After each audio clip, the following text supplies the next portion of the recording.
اللہ جل شانہ قرآن میں ارشاد فرماتے ہیں کہ خلق سبع سماوات طباقا، اللہ کی ہی وہ ذات ہے جس نے 7 آسمانوں کو بنایا، پے در پے بنایا، طباقا اے طبقتاً بعد طبقتن، ایک آسمان دوسرا آسمان تیسرا آسمان۔ ما تری فی خلق الرحمن من تفاوت، تمہیں رحمان کی بناوٹ میں کوئی کمی نظر نہیں آئی، ولا عیب ولا نقص ولا خلل، لا اختلاف فیہ، فرمایا کوئی اختلاف نظر نہیں آئے گا، کوئی عیب نظر نہیں آئے گا، کوئی نقص نظر نہیں آئے گا، کسی قسم کی کوئی کجی اور کمی نظر نہیں آئے گی۔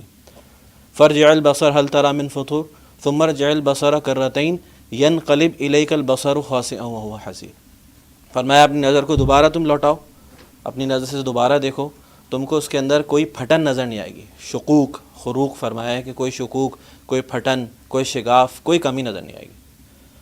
ثم ارجع البصر کرتین، کرتین یعنی مرتین، بار بار دیکھو، 2 بار دیکھو، بار بار دیکھو، اللہ چیلنج فرما رہے ہیں تم دیکھو گے لیکن اللہ کی بناوٹ میں کوئی عیب تم کو نظر نہیں آئے گا۔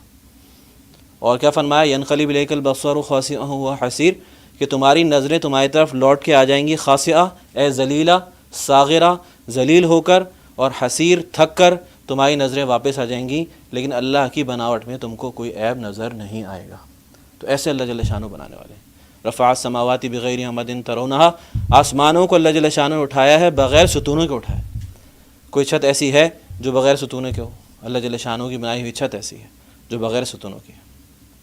تحقیق کرنے والوں کو خیال ہے اس آسمان کی وسعت کے بارے میں بتاتے ہیں کہ ایک ایک ستارہ کروڑوں لائٹ ایئرز، کروڑوں نوری سال دور ہے، ایک ایک ستارہ، ایک ایک ستارہ اتنا دور ہے۔ اور لائٹ کی رفتار کیا ہے، روشنی کی رفتار کیا ہے؟ بتایا 3 لاکھ، تقریباً 3 لاکھ کلومیٹر لائٹ ایک سیکنڈ میں طے کرتی ہے، 3 لاکھ کلومیٹر۔ ھذا خلق اللہ، یہ اللہ کی بناوٹ ہے۔ فارونی ماذا خلقوا من دونہ، تم ذرا بتلاؤ تو صحیح اللہ کے علاوہ نے کیا بنایا، اللہ کے غیر نے کیا بنایا۔ اللہ اپنے سارے غیر کے بغیر سب کچھ کر سکتے ہیں، اور سارا کا سارا غیر اللہ کے بغیر کچھ بھی نہیں کر سکتا۔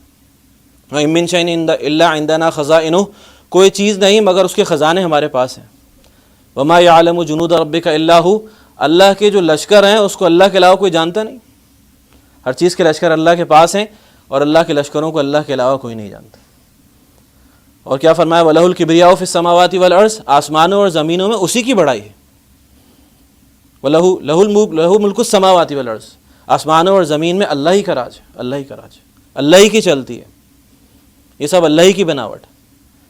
تو کیا فرمایا، ایک ایک ستارہ کیا تحقیق ہے، کروڑوں لائٹ ایئرز دور ہے، اور ظاہر ہے کہ تحقیق میں غلطی کا امکان ہوتا ہے، غلطی کا امکان ہے۔ اور پھر آپ اندازہ لگائیں کہ یہ جو ہزاروں کروڑوں اربوں ستارے ہیں وہ ایک گیلیکسی کی، یعنی ایک جو ہے وہ گیلیکسی کے اندر ہے، اور کہا جاتا ہے کہ کروڑوں گیلیکسیاں ہیں اس طرح سے۔ اور پھر آپ یعنی تحقیق کرنے والے یہ بھی کہتے ہیں کہ جو کچھ نظر آ رہا ہے وہ 3% ہے، 3%، اور جو نظر نہیں آ رہا وہ 97% ہے، اس لیے کہ وہ بلیک ہول ہے، اس سے لائٹ پاس ہی نہیں ہو سکتی۔ جب اس سے لائٹ پاس نہیں ہو سکتی 97% سے، تو وہ نظر بھی نہیں آ سکتا۔ تو یہ ساری کہانی، ساری کی ساری بات کہ یہ سارا واقعہ کس کا ہے، یہ ہے 3% کا، یہ ساری گیلیکسیز جو نظر آ رہی ہیں، جو انداز ہے۔ تو یہ اللہ کی بناوٹ ہے۔ اور اللہ تعالیٰ کیا فرماتے ہیں، وَمَا يَعْزُبُ عَن رَّبِّكَ مِن مِّثْقَالِ ذَرَّةٍ، اتنی بڑی کائنات کے اندر تمہارے رب سے ایک ذرے کے برابر بھی چھپا ہوا نہیں، ایک ذرے کے برابر چھپا ہوا۔ وَمَا تَسْقُطُ مِن وَرَقَةٍ إِلَّا يَعْلَمُهَا، ایک پتا جو گرتا ہے اللہ کے علم میں ہوتا ہے۔ افریقہ کے جنگلات ہزاروں میل پر پھیلے ہوئے، ان جنگلات کے اندر کروڑوں درخت، ہزاروں درخت، ایک پتا ان کا گرے گا اللہ کے علم میں ہوگا۔ تو اللہ ہی علیم ہے، اللہ ہی قادر ہیں، اللہ ہی باسط ہیں، اللہ ہی کرتے ہیں، اللہ سے ہی ہوتا ہے، اللہ ہی طاقت والے، اللہ ہی قدرت والے، اللہ ہی عزت والے، اللہ ہی کرنے والے۔ سارا کا سارا سب کچھ اللہ کے بغیر کچھ بھی نہیں کر سکتا، اور اللہ سب کچھ کے بغیر سب کچھ کر سکتے ہیں۔ اس یقین کو دل میں اتارنا، اللہ کی طاقت، اللہ کی بڑائی، اللہ کی کبریائی کو دل کے اندر لے کر آنا، کہ جس کی بڑائی دل میں آ جاتی ہے اس کی ماننا آسان ہوتی ہے۔ ایک عام لباس پہنا ہوا شخص ہے، وہ کچھ کہہ نہیں مانا جائے گا، ایک فورس کا آدمی آپ سے کچھ کہے آپ فوراً بات مانیں گے، اس لیے کہ اس کی بڑائی ایک دم دل میں آ گئی کہ اچھا یہ تو فلاں ہے۔ تو اللہ کی بڑائی، اللہ کی کبریائی جب دل میں آ جائے گی، اللہ کی ماننا آسان ہو جائے گی۔ صاحب جو ہے آپ کا کام میں کروا دوں گا، کیونکہ میری تو جان پہچان ہے فلاں فلاں سے، تو اللہ سے جان پہچان پیدا ہو جائے کہ میری اللہ جل شانہ سے جان پہچان ہے، اللہ جل شانہ سے میں انشاءاللہ اپنے کام بنوا لوں گا۔ تو اللہ سے تعلق کا پیدا کرنا، اللہ کی بڑائی کے دل کے اندر آ جانا، اللہ کو خوش کر لینا، من کان للہ کان اللہ لہ، جو اللہ کا ہو گیا اللہ اس کے ہو گئے۔ اور اللہ کب ہوتے ہیں اس کے؟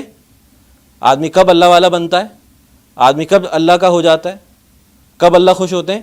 جب رسول اللہ صلی اللہ علیہ وسلم کے مبارک طریقے کو اختیار کیا جائے۔ رسول اللہ صلی اللہ علیہ وسلم کی مبارک طریقۂ زندگی، اللہ کے نبی صلی اللہ علیہ وسلم کی مبارک زندگی، یہی کامیابی کا مدار ہے، اسی پر کامیابی ملے گی۔ درس قرآن www.darsequran.com